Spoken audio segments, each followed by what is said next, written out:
नमस्कार, आदाब, सत श्री अकाल। मैं हूं प्रज्ञा और आप सभी का स्वागत है हमारे मॉर्निंग लाइव शो बिहार बिहान में।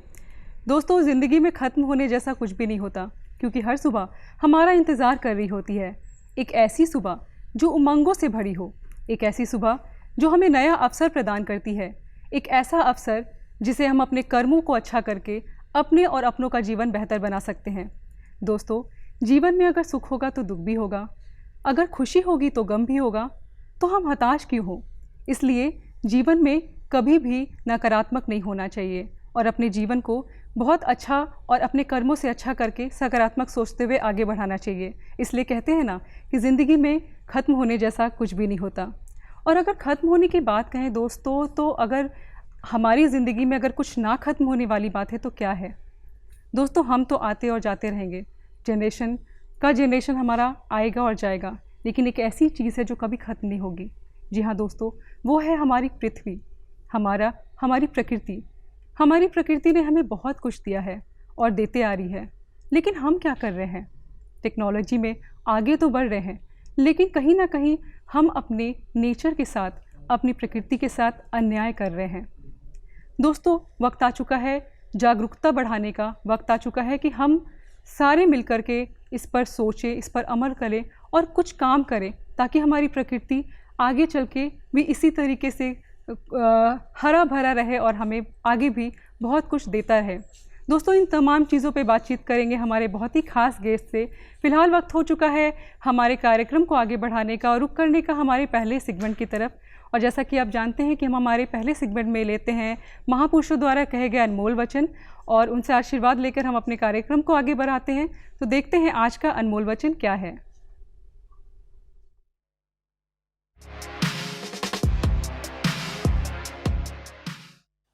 महात्मा गांधी ने कहा था, आपको मानवता में विश्वास नहीं खोना चाहिए। मानवता सागर के समान है।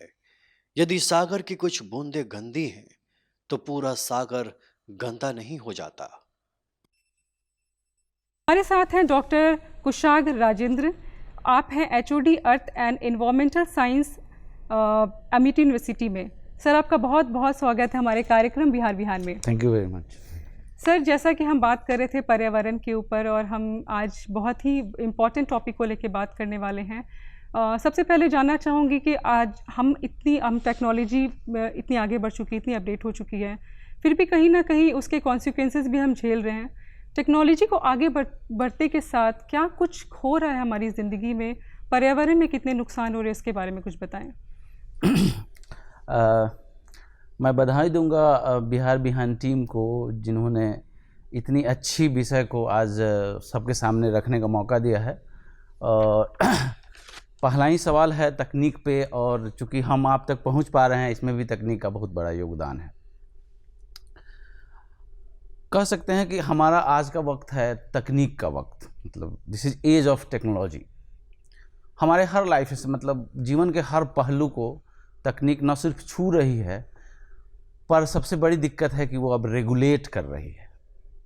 तो एक इशू ये बहुत बड़ा वो निकल के सामने आता है कि क्या हम तकनीक हमारे लिए है या हम तकनीक के लिए है। इसमें हम थोड़ा सा और एलाबोरेट करेंगे। दूसरी बात ये है कि जिस तरीके से तकनीक आ रही है, कई सारे अच्छे, मतलब फिंगर टिप पे सारे काम हो जा रहे हैं। मैन पावर जो प्रोडक्टिविटी है वो काफ़ी बढ़ गई है। दूर दराज तक हम इंफॉर्मेशन शेयर कर रहे हैं। डॉक्टर्स यहाँ बैठे, लंदन में बैठ के डॉक्टर बिहार में बिहार तक अपनी सेवाएं दे रहे हैं।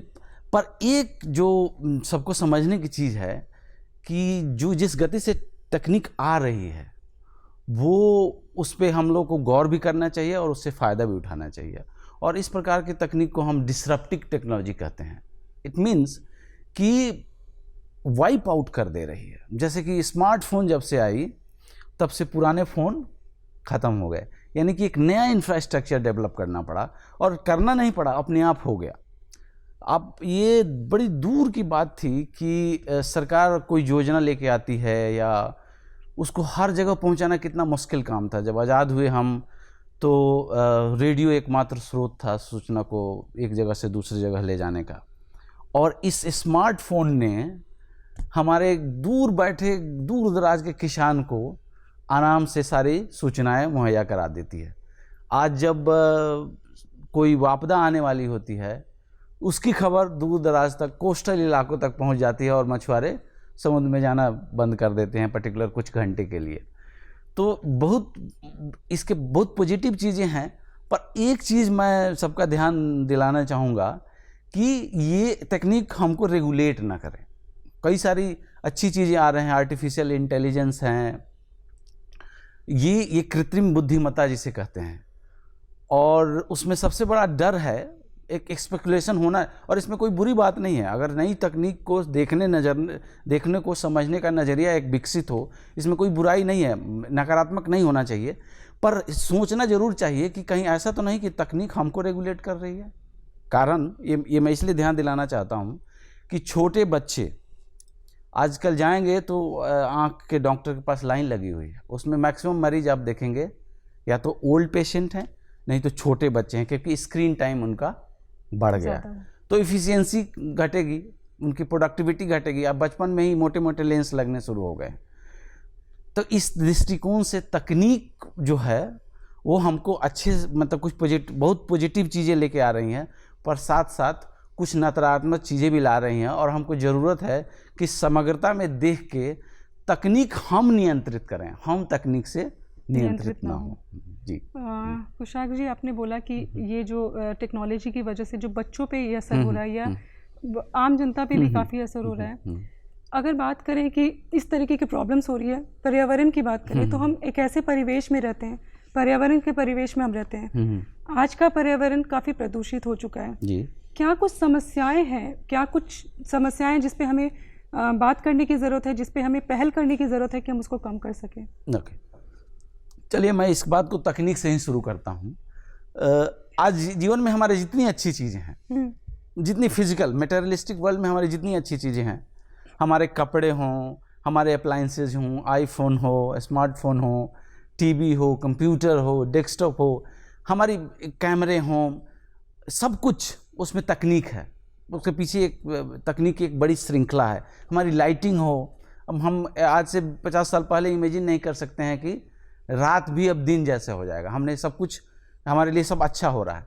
पर मैं चाहूँगा कि थोड़ा इसके फ्लिप साइड को भी देखें। हमारे लाइफ में जितनी दिक्कतें हैं, चाहे वो स्वास्थ्य संबंधी दिक्कतें हैं, खान पान संबंधी दिक्कतें हैं, हमारे मेंटल जो मानसिक हमारी परेशानियां हैं, आप ध्यान से देखेंगे, प्रदूषण है,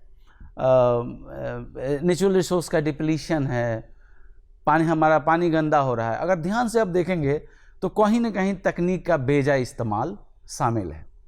तो हमको ये बात समझने की ज़रूरत है कि मैं फिर से दोहराऊंगा कि तकनीक कहीं हमको रेगुलेट तो नहीं कर रही है। और इसके पीछे सबसे बड़ा कारण ये है कि हम ज़रूरत से ज़्यादा तकनीक का इस्तेमाल करना शुरू कर रहे हैं। Mindless utilisation, mindless dependence on technology. तो मैंने कहा ना कि एक कोई मतलब अपने जितने प्रॉब्लम लाइफ के हैं, आप इंडिविजुअल लेवल पे देखें, सोसाइटी कम्युनिटी के लेवल पे देखें, समाज के स्तर पे देखें, राज्य के स्तर पे देखें, देश के या ग्लोब के स्तर पे देखें, आप पाएंगे कहीं ना कहीं तकनीक ही का बेजा इस्तेमाल उसमें शामिल है। जैसे एग्जांपल आप ले लीजिए प्लास्टिक जिसका जब आविष्कार हुआ तो ये इसको मिराकिल मटेरियल कहा गया, क्योंकि वो सारी ज़रूरतों को पूरी कर सकता था। हमारे पैकेजिंग का, हम कहीं भी चले गए वहाँ सामान रखने की, पानी मैं एक छोटा सा एग्जांपल आप दूंगा कि आज से 50 साल पहले कोई इमेजिन नहीं कर सकता था कि मैं जाऊंगा तो पानी मेरे साथ साथ जाएगा, खाना मेरे साथ साथ जाएगा। पर आप देखें इसका इतना इस्तेमाल हमने शुरू कर दिया कि आज एक बहुत बड़ा चैलेंज है। और कहा जा रहा है कि this is age of plastic. और एज ऑफ प्लास्टिक इसलिए नहीं कहा जा रहा है कि ये पॉजिटिव आउटकम के चलते, एज ऑफ प्लास्टिक इसलिए कहा जा रहा है कि हमारी मानवता जो है प्लास्टिक के कूड़े में दबती जा रही। तो तकनीक को अच्छे से हमको ये बात एक बार फिर से याद करने की ज़रूरत है कि तकनीक हमारे लिए है, हम तकनीक के लिए नहीं है। तकनीक माध्यम है, तकनीक हमारा लक्ष्य नहीं हो सकता। तो तकनीक का सही और समयक इस्तेमाल बहुत ज़रूरी है। बिल्कुल जी। आपने प्लास्टिक थैले की बात कही। आज का ज़माना, बिल्कुल सही बात है कि हम प्लास्टिक थैले यूज़ करें। उसका अल्टरनेट भी है, हम उस पर कुछ इको फ्रेंडली थैला यूज़ कर सकते हैं। लेकिन आम जनता ऐसा करती नहीं है। कहीं ना कहीं इसके दुरुपयोग भी होते हैं और कहीं ना कहीं आगे चल के हमें बहुत हार्म करने वाला है। तो कैसे अपने आप को क्या कुछ कर सकते हैं जिससे हम इसको कम से कम यूज़ करें और आगे अपनी ज़िंदगी में इस तरीके के प्रोडक्ट यूज़ करें जो कि इको फ्रेंडली हो? मैं थोड़ा स्कैरी पिक्चर, थोड़ा डरावनी बात करने जा रहा हूँ। प्लास्टिक से ही बात करते हैं। हमारी दिनचर्या प्लास्टिक पे डिपेंडेंट है। मैं सबको कहता हूँ कि आप सुबह उठें, एक पेन लें, एक पेपर लें और दिन भर एक नोट करें कि सुबह से लेकर शाम तक आप कितनी बार प्लास्टिक का इस्तेमाल किया और किस लेवल, कितनी दूरी से किया। क्या आपने ब्रश किया, यानी बहुत नज़दीक से प्लास्टिक का इस्तेमाल किया, आपने थैला लिया, आपने प्लास्टिक को हैंडल, आपने मेडिसिन खाया, वो भी प्लास्टिक के रैपर। तो आप एक लिस्ट बनाएं और शाम तक पाएंगे कि प्लास्टिक के अलावा तो आपने कुछ किया ही नहीं। अगर प्लास्टिक हटा दिया जाए तो क्या आप अपनी ज़िंदगी को इमेजिन कर सकते हैं? नहीं कर सकते हैं। और अपने आप ग्रैंडफादर से, अपने दादाजी से पूछिए, उनके ज़माने में प्लास्टिक था, उनकी लाइफ थी कि नहीं? पर आज हमारी लाइफ प्लास्टिक के बिना संभव नहीं है। तो स्कैरी पिक्चर मैं इसलिए कह रहा हूँ कि अब तक जब से प्लास्टिक का इन्वेंशन हुआ, 1920s से इसका प्रोडक्शन, इस्तेमाल व्यापक होने लगा। 60s आते आते तक तो हर घर तक पहुंच गया था, भारत को छोड़ के डेवलपिंग वर्ल्ड में।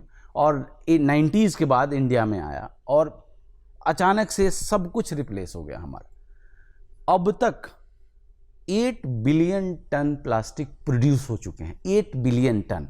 और हमारी पॉपुलेशन कितनी है? 8 बिलियन टन, 8 बिलियन। यानी कि हर आदमी के पीछे 1 टन प्लास्टिक इस धरती पे बन चुका है, या इस्तेमाल हो रहा है या इस्तेमाल हो चुका है।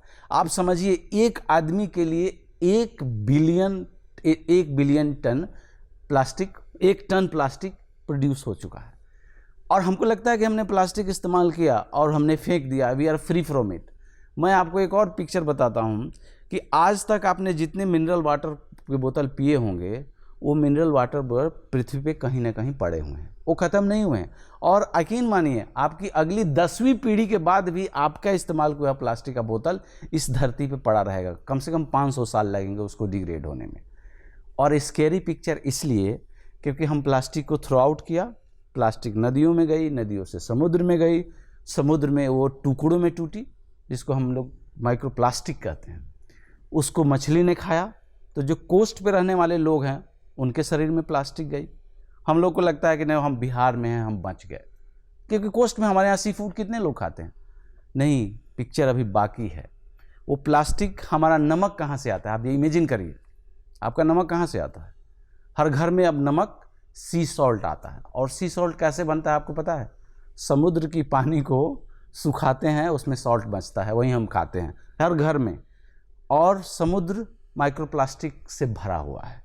यानी कि जो प्लास्टिक आपने थ्रो आउट कर दिया था, यूरोप के लोगों ने कर दिया था, इंडिया के लोगों ने कर दिया था, अमेरिका के लोगों ने कर लिया था, अब वो प्लास्टिक आपके सॉल्ट में, नमक में, जो टेबल सॉल्ट में आ रहा है आपके घर, आपके बच्चे, आपके grand parents. Not a single, एक आदमी इस ग्लोब पे नहीं है जिसको माइक्रोप्लास्टिक एक्सपोजर नहीं है। और नई स्टडी तो ऐसी बताती है कि new burn, even before born, baby blood carries microplastic, यानी फीटस, भ्रूण में माइक्रोप्लास्टिक पे आ गया है। तो आप समझ लें कि तकनीक का इस्तेमाल किस स्तर तक करना है। और एक बार फिर मैं कहूँगा कि तकनीक मानवता के लिए है, मानव तकनीक के लिए नहीं है। उसका सही इस्तेमाल करेंगे, चांद आपके लिए, हाँ, चांद तक आपकी पहुँच है।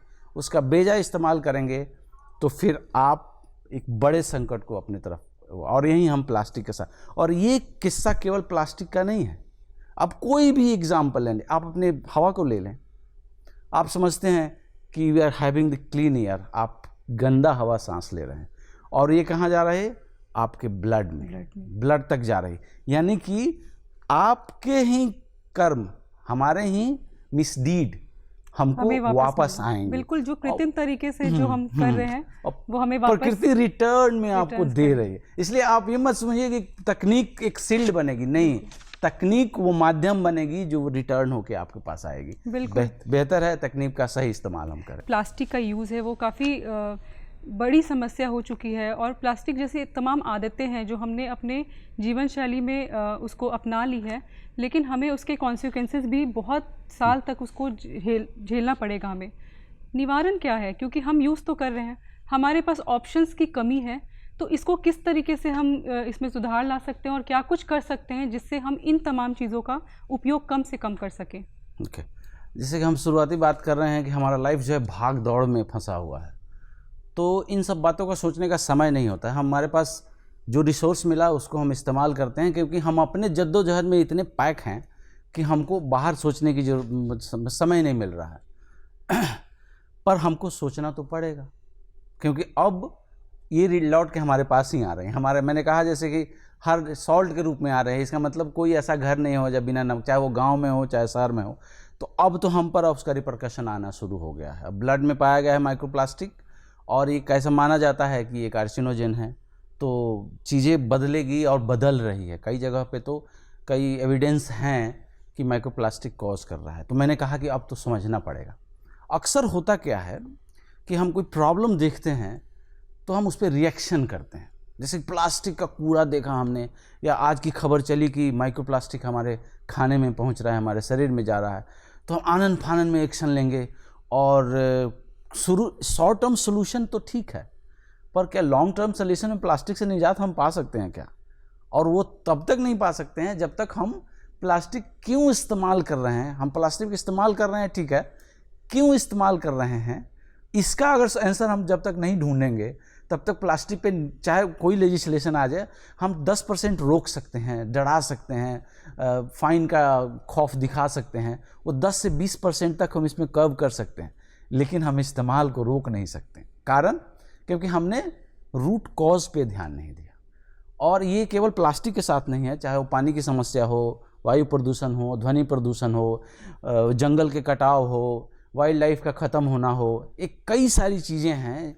उस हम प्रॉब्लम पे रिएक्शन देते हैं। अगर हम रिएक्शनरी सोल्यूशन देंगे तो सबसे इजी है।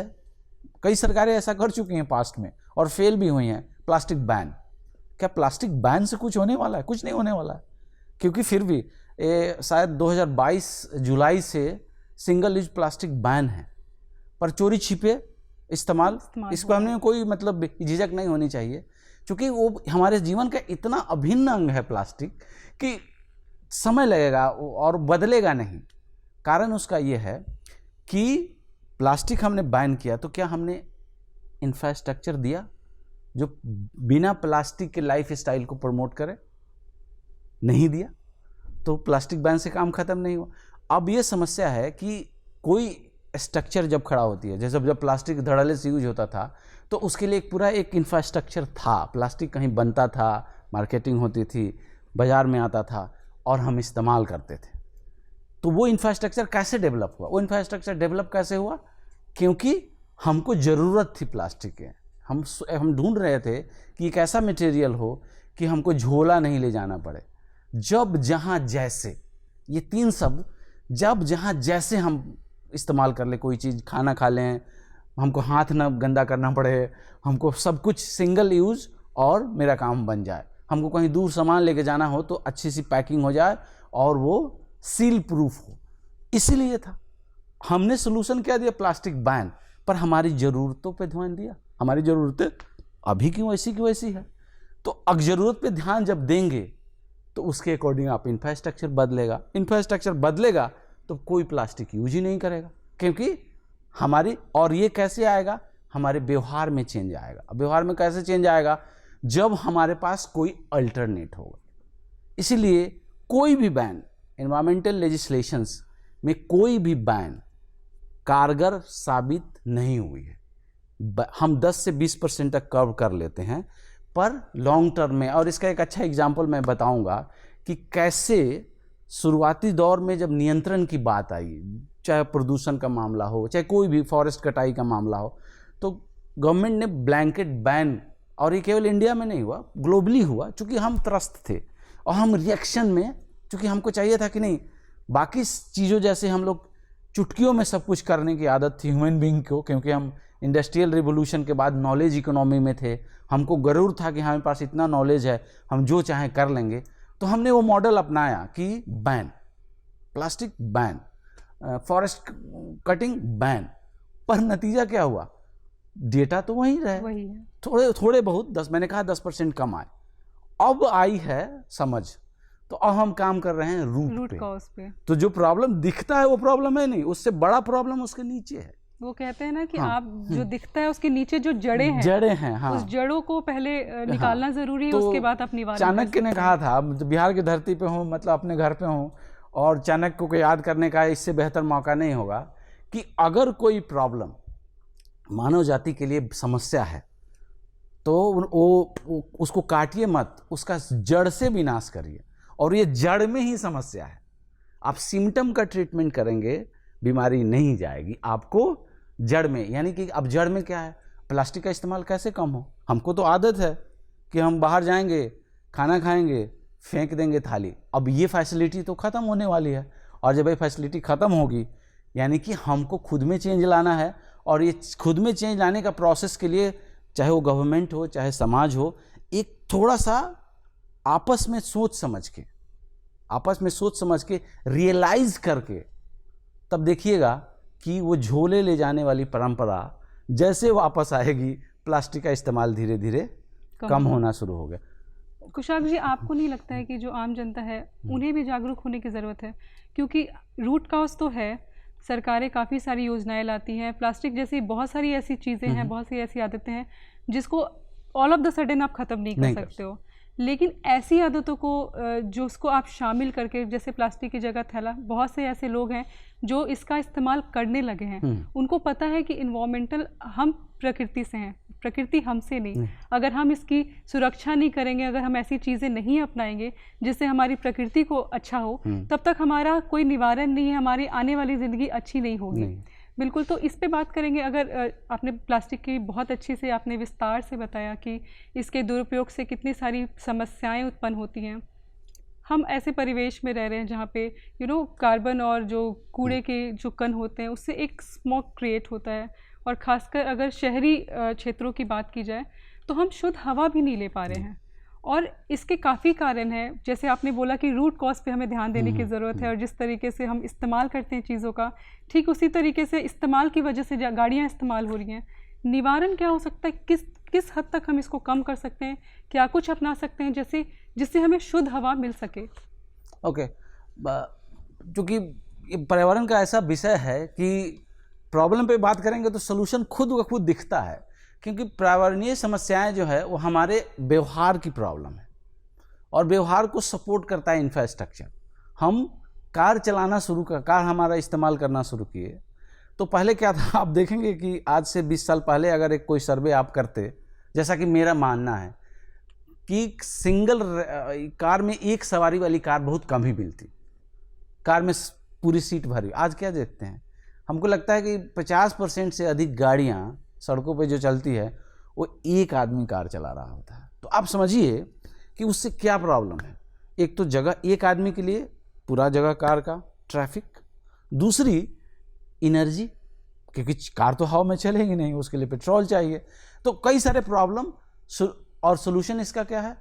पर्यावरणीय समस्या का सोल्यूशन जो है हर आदमी के थॉट प्रोसेस में है। ईजी है, कोई रॉकेट साइंस नहीं है, इसके लिए कोई आपको बहुत बड़े अनुसंधान की जरूरत नहीं है कि अगर ट्रैफिक है तो इसको कैसे रोकें। आसान है, पर हम वो करना नहीं चाहते, क्योंकि हमारे पास एक इल्यूजन है, बीइंग इन कंफर्ट, मतलब हमको आराम की एक झूठी समझ है। हम सिंगल कार में बैठेंगे, एसी में बैठेंगे तो हम आराम से जाएंगे, ये कंसेप्ट जो है, जबकि ऐसा है नहीं। इसके लॉन्ग टर्म रिपरकशंस हैं, क्योंकि मैं आपको एक छोटा सा एग्जांपल देता हूँ। पटना का टेम्परेचर 40 तक पहुँचा, उसमें आप 1 घंटे के लिए एसी कंफर्ट में रहे, एग्री, मैं आपसे सहमत हूँ, बहुत अच्छा आपको लगा होगा। लेकिन जैसे आप उतर के कड़ी धूप में आप 22 डिग्री टेम्परेचर से जब 45 डिग्री टेम्परेचर में आप 100 मीटर चलेंगे, और अगेन आप 22 डिग्री टेम्परेचर में चले जाएंगे, तो आपके सारे कंफर्ट का जो कंसेप्ट है ना, वो टेक्निकली जीरो हो गया। आप समझिए इस बात को।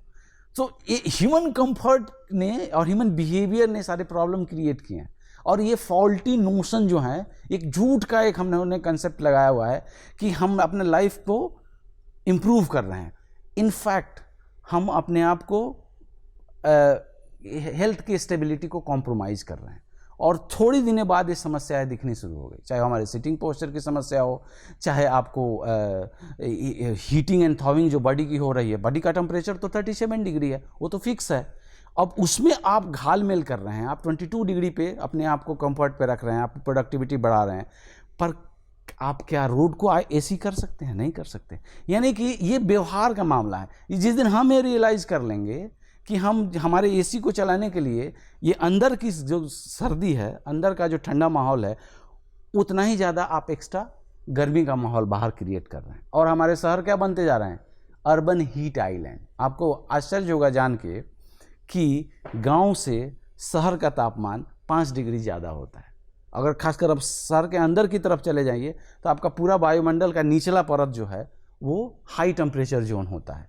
अब हाई टेम्परेचर जोन है तो आपको ज़्यादा, आपके एसी को ज़्यादा एनर्जी खर्च करनी पड़ेगी, और वो एनर्जी क्या हुआ, वो पॉजिटिव लूप में और गर्मी बढ़ाएगी बाहर की, आपको और एनर्जी खर्च करनी पड़ेगी। बिल्कुल, मतलब हमारे खुद के उपयोग से सारी चीज़ें उपयोग करने ये से व्यवहार की समस्या प्रॉब्लम हो रही है। ये जो छोटे छोटे आपने जैसे प्लास्टिक का बताया या कार का बताया, ये हमारे अपने व्यवहार की समस्या वजह से। है। और सोल्यूशन इसका है आसान सोल्यूशन, जैसे कि व्यक्तिगत स्तर पे जो सोल्यूशन, व्यक्तिगत स्तर पे जो सोल्यूशन है उस पे भी हो सकता है, समाज के स्तर पे, गवर्नमेंट के स्तर पे भी बात हो सकती है। बिल्कुल, तो इसको हम आगे इलेबोरेट करें। कितनी सार्थक है ये सारी योजनाएं और क्या कुछ काम हो रहा है? प्रदूषण और जो पर्यावरण के साथ जो हमारे संबंध है, उसमें सबसे बड़ा जो हिस्सा है जिसे कह सकते हैं, उसमें हमारे व्यक्तिगत और हमारे सामाजिक व्यवहार का है। और सरकारों का काम जो है फैसिलिटेटर का काम है, एक पर्टिकुलर डायरेक्शन डिसाइड करती है जिसमें हमारे व्यवहार शेप अप होते हैं। और इस मामले में मैं इस बात का हामी हूँ कि भारत सरकार शुरू से ही, चाहे वो जनसंख्या नियंत्रण का कानून हो, आपको जान के आश्चर्य होगा कि विश्व का पहला देश है जिसने सबसे पहले इतनी अच्छी लेजिस्लेशन लेके आई, परिवार नियोजन कार्यक्रम लेके आई 1950s में। उसी तरह पर्यावरण के दृष्टिकोण से ही भारत का जो वो है लीडरशिप जो है, नेतृत्व जो है, इवन हमारे कॉन्स्टिट्यूशन में इस बात का मेंशन है, नीति निर्देशक तत्व में इस बात की स्पष्ट व्याख्या है। जब कोई बात नहीं होती थी पर्यावरण के, तब भी उसकी सुरक्षा का दायित्व व्यक्तिगत और सामाजिक व्यवहार को दिया गया है, और सरकार को कहा गया है कि आप इसको सेफगार्ड करेंगे लेजिस्लेशंस के थ्रू। पर असली जो शुरू हुआ ये सारा मसला वो 1972 के बाद, और इस मामले में भी भारत सबसे आगे रहा। 1972 में ही पहली लेजिस्लेशन गवर्नमेंट लेके आई, जबकि वर्ल्ड में बहुत गिने चुने ही देश जो कि प्रदूषण से उस समय बहुत प्रभावित थे, जैसे यूनाइटेड स्टेट्स ऑफ अमेरिका या यूरोप के कुछ देश जो उस समय ही इंडस्ट्रियल रिवोल्यूशन के पीक पे थे, उनके साथ प्रॉब्लम थी या वायु प्रदूषण का प्रॉब्लम था उनको। डेवलपिंग कंट्री में इंडिया पहली कंट्री थी जो 1972 में ही वाइल्ड लाइफ प्रोटेक्शन एक्ट लेके आएगी। आपको जान के आश्चर्य होगा। और उसके बाद तो एक प्लेथोरा ऑफ लेजिस्लेशन आई, और समय समय पे इसमें अमेंडमेंट हुए। अभी नोशन आने भी वाला था सस्टेनेबल डेवलपमेंट का, उसके पहले ही हमारे कई सारे लेजिस्लेशन बनने शुरू हो गए। और भारत का ग्लोबल मतलब वैश्विक समुदाय के साथ तालमेल बहुत ही अच्छा है, जो आज भी झलक रहा है पेरिस समझौते के बाद। और इसमें कई सारे हैं, फॉरेस्ट पे हमारे कानून हैं, वायु प्रदूषण पे कानून है, जल प्रदूषण पे कानून है। आपको एक और चीज़ बताते हुए मुझे मतलब इसको अच्छा तो नहीं कह सकते हैं, हमारे यहाँ गंगा को साफ करने की प्रक्रिया जो कानूनी रूप से 1986 में ही शुरू हो गई थी। वो अलग बात है कि अभी नई सरकार को एक बड़ी बहुमुखी परियोजना लेके आनी पड़ी नमामि गंगे की, जिसमें काफ़ी अभी अच्छे परिणाम आ रहे हैं। तो सरकार के कानून का जहाँ तक सवाल है, उसमें कहीं कोई कमी गवर्नमेंट की तरफ से नहीं रही है, पर ये कोई ना कोई ऐसा मसला है कि जो फाइनली इनकलकेट नहीं हो पा रहा है। और एक अच्छी चीज़ इधर हुई है कि पहले जहाँ हम लेजिस्लेशन में इस बात को इंश्योर करते थे कि बैन करने की जो प्रवृत्ति थी, उसको हमने थोड़ा सा डाइल्यूट किया है, और हम अब रूट कॉज पे काम कर रहे हैं। रूट पर काम कर रहे हैं, क्योंकि जैसे कोई इंडस्ट्री है तो पहले उनके लिए कंप्लाइंस था कि आपको ये नहीं करना है। अब बनाया गया कि अब इंडस्ट्री को ही अकाउंटेबल बनाया गया है कि आप क्या कर रहे हैं उसकी रिपोर्ट आप करिए।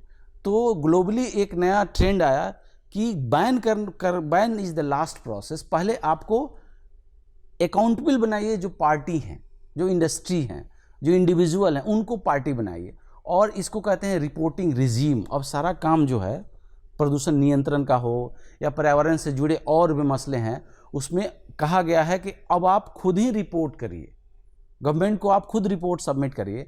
तो ऐसा करने से वो खुद मोटिवेट हो रहे हैं और दे स्टार्ट रियलाइजिंग कि पर्यावरण, पानी अगर गंदा है तो हमारी इंडस्ट्री का परफॉर्मेंस असर पड़ेगा, क्योंकि हमको पानी अब साफ नहीं मिलने वाला है। तो बेहतर क्यों नहीं है कि हम ही अपना पानी खुद ही।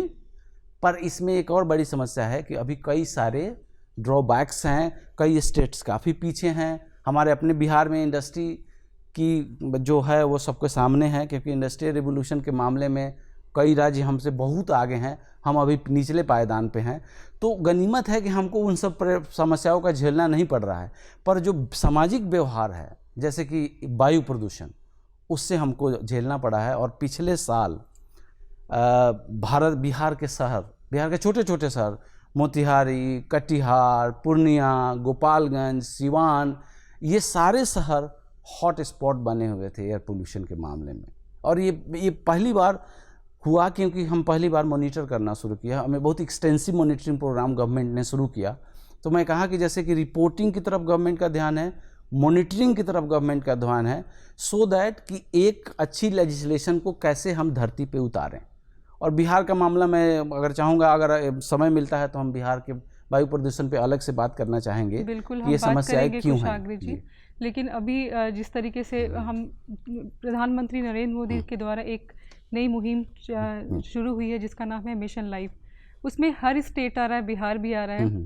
क्या ये एक आम जनता को जोड़ता है, एक आम जनता को पर्यावरण से जोड़ रहा है, और ये काफ़ी ज़रूरी है, और ये मिशन काफ़ी काबिल तारीफ़ भी है। इसके बारे में चर्चा करेंगे। क्या कुछ है, क्या कुछ जनता को जानने की ज़रूरत है, इसके बारे में कुछ बताएं। ज़रूर, ये काफ़ी महत्वपूर्ण बात आपने उठाया, क्योंकि पर्यावरण की जब भी बात होती है तो समस्या पे बात होती है। हम घटना को देख के रिएक्शन करते हैं, उसके बाद गवर्नमेंट क्या रिएक्ट करती है उस पर बात होती है।